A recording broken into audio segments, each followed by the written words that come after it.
Hello বন্ধুরা, আজকে আমি আপনাদের মাঝখানে সুন্দর একটা গল্প নিয়ে চলে আসলাম। আজকের গল্পটা হচ্ছে এক ডাক্তার আমার সাথে কিভাবে তার এত বড় যন্ত্র দিয়ে খেলাধুলা করলো। তাহলে শুরু করা যাক আমার সেই রোমান্টিক গল্প এবং ডাক্তারের সেই বড় যন্ত্রটা। আমার স্বামী দেশের বাইরে থাকে। আমার স্বামী চলে যাওয়ার বেশ কিছুদিন হয়ে যায়, প্রায় 2 থেকে 3 মাস হয়ে যায়। 2-3 বছর পার হয়ে যায়, আমি আর আমার স্বামীর সেই রোমান্টিক যন্ত্রটা দেখতে পাই না। ধীরে ধীরে আমি অসুস্থ হতে থাকি। একটা পর্যায়ে আমি এতটা অসুস্থ হয়ে যাই যে আমার পেটে ব্যথা শুরু করে।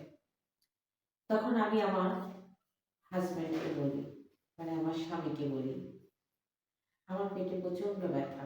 তখন সে আমাকে সাজেশন দেয় যে তুমি ডাক্তারের কাছে যাও। সে আমাকে একটা ডাক্তারের নাম বলে, তাদেরই একটা ক্লোজ ডাক্তার। আমি যখন ডাক্তারের কাছে যাই, তখন সেই ডাক্তারটা আমাকে তার চেম্বারে প্রথমত বসায়। সে আমার সাথে খুব রোমান্টিকভাবে কথা বলে। রোমান্টিকভাবে সে আমার সাথে আকর্ষণ নিয়ে কথা বলে। তখন আমি সব কিছু বলতে বাধ্য। ডাক্তার সে আমাকে A to Z, একদম আমার মাথা থেকে পা অব্দি কোথায় কি সমস্যা, আমি কিভাবে ঘুমাই, কিভাবে আমার ফিল হয়, সব কিছু সে জিজ্ঞাসা করে। একটা পর্যায়ে আমি সব কিছু বলি। তো আপনারা তো জানেন, 3-4 বছর পার হয়ে গেছে আমার স্বামী দেশের বাহিরে। তখন সে আমাকে বলল যে পিরিয়ড, তোমার কি পিরিয়ড বন্ধ হয়ে আছে? তখন আমি বললাম হ্যাঁ ডাক্তার।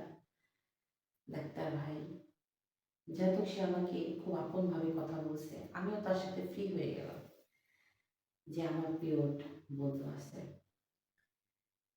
তখন আমার সাথে সে প্রায় আধা ঘন্টার মতো কথা বলল।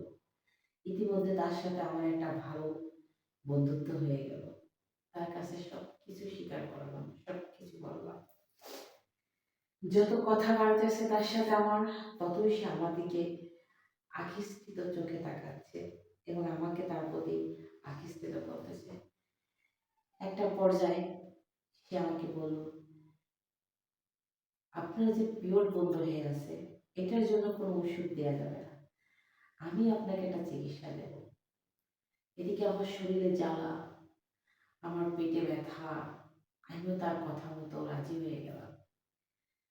তখন সে আমাকে তার বেডে শুয়ে পড়তে বলল। আমি তার বেডে শুয়ে পড়লাম। সে দেখলাম আমার কাছে আস্তে আস্তে এসে আগে আমার প্রেশারটা মাপলো। আমার বুকে যখন তার মেশিনটা ছোঁয়ালো, ছোঁয়ায় আমাকে জোরে জোরে নিঃশ্বাস নিতে বলল। আমি যেরকম এইভাবে নিঃশ্বাস নিচ্ছিলাম,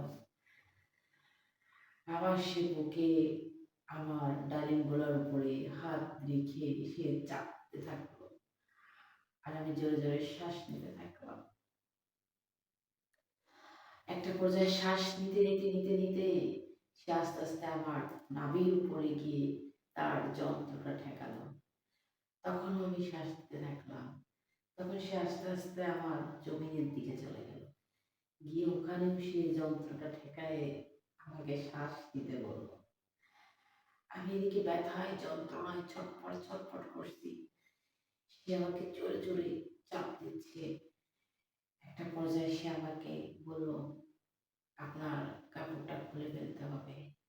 আমি বলছি না ডাক্তার, কাপড় কেন খুলবো? সে বলছে আপনার ব্যথা ভালো হয়ে যাবে, আজকে রাতের মধ্যে আপনি সুস্থ হয়ে যাবেন।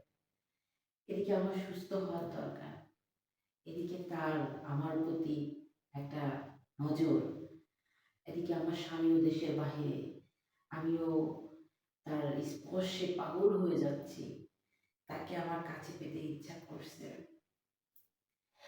এরকম চলতে থাকে। 10 মিনিট ধরে সে আমার সাথে এরকম করতে থাকে। একটা পর্যায়ে আর কি, আমি তো তাকে আর না করতে পারি নাই। সে যখন আমার সম্পূর্ণ শরীরটাকে খোলামেলা করে তার যখন সে যন্ত্রটা বের করলো আমি অবাক হয়ে গেলাম, ভয় পেয়ে গেলাম। এত বড় যন্ত্র কিভাবে হতে পারে? সে যখন তার যন্ত্রটা দিয়ে আস্তে আস্তে করে আমার জমির ভিতরে দিয়ে ধাক্কা দেয়, তখন আমি তাকে বলি, ডাক্তার আর সম্ভব না। বলছে আর একটু ওয়েট করতে হবে, ব্যথা ভালো হয়ে যাবে, আর একটু ওয়েট করতে হবে। এভাবে এভাবে এভাবে সে 10-15 মিনিট ধরে আমার সাথে, এক পর্যায়ে 20-25 মিনিট পার হয়ে যায়। যখন 40 মিনিটের কাছাকাছি, তখন আমি ক্লান্ত হয়ে যাই। সেই ডাক্তারটাও ক্লান্ত হয়ে যায়। তখন আমাকে বলে, ব্যথাটা ভালো হয়েছে? তখন আমি বললাম, ডাক্তার আমার সব ব্যথা ভালো হয়ে গেছে। তখন আসলে অটোমেটিকলি আমার শরীরে সব যন্ত্রণা, সব ব্যথা একদম রিমুভ হয়ে গেল। একদম আমি সুস্থ হয়ে গেলাম। আমি যখন সুস্থতা বোধ করলাম, তখন সে বলল, আপনি আরো 3 দিন আমার কাছে আসতে হবে, তাহলে আপনার শরীরে কোনো রকম কোনো রোগ, কোনো ব্যথা, কোনো কিছু অনুভব হবে না। আমিও বাসায় গিয়ে নিশ্চিন্তায় ঘুমিয়ে গেলাম। পরের দিন আমাকে আবার ডাক্তার কল করলো, আমি আবার আসলাম, আবার আমার সাথে একই রকম। তৃতীয় দিন যখন আমি আসলাম, তখন আমি পুরোপুরি সুস্থ হয়ে গেলাম। আজও আমার সেই ডাক্তারের কথা হৃদয়স্থ থেকে ঝনঝন করে বাজে ওঠে। মনে হয় আমার অতি নিকট সেই ডাক্তার। একটা পর্যায়ে আমার স্বামী আমাকে জিজ্ঞাসা করে, ডাক্তার তোমাকে কি চিকিৎসা দিছে? তখন আমি বললাম, সে আমাকে সুস্থ করে দিয়েছে, আমি সুস্থ হয়ে গেছি, আমার সব ব্যথা ভালো হয়ে গেছে, আমি এখন অনেক খুশি। তখন সে আমাকে প্রশ্ন করলো, কেন এত খুশি?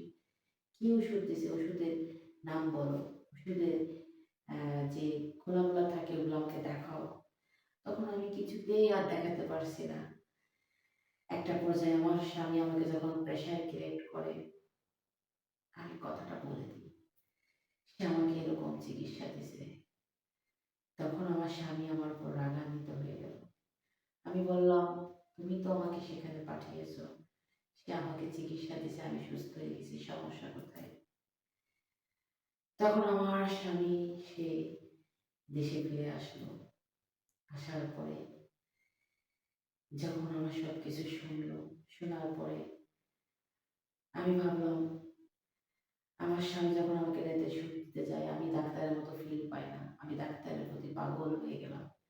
শুধু ডাক্তার ডাক্তার ডাক্তার ডাক্তার। তখন আমার স্বামীর আর বুঝতে বাকি নেই যে আমি ডাক্তারের প্রেমে পড়ে গেছি।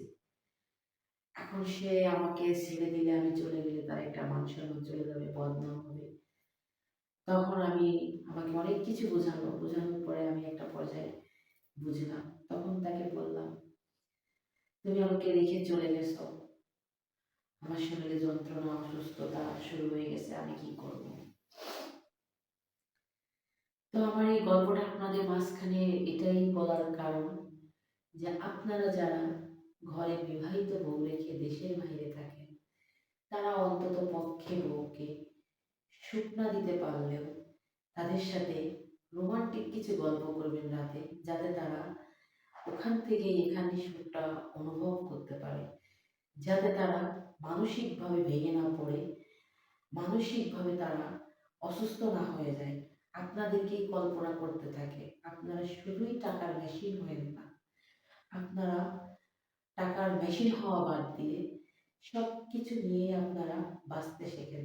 তাহলে দেখবেন প্রত্যেকটা বিদেশিদের বউ ঘরে আটকা থাকবে, আপনাদের ভালোবাসার প্রতি তারা অতি ভালোবাসা নিয়ে আপনাদের পথে তারা বসে থাকবে, তারা আপনাদের অপেক্ষা করবে, খারাপ পথে যাবে না।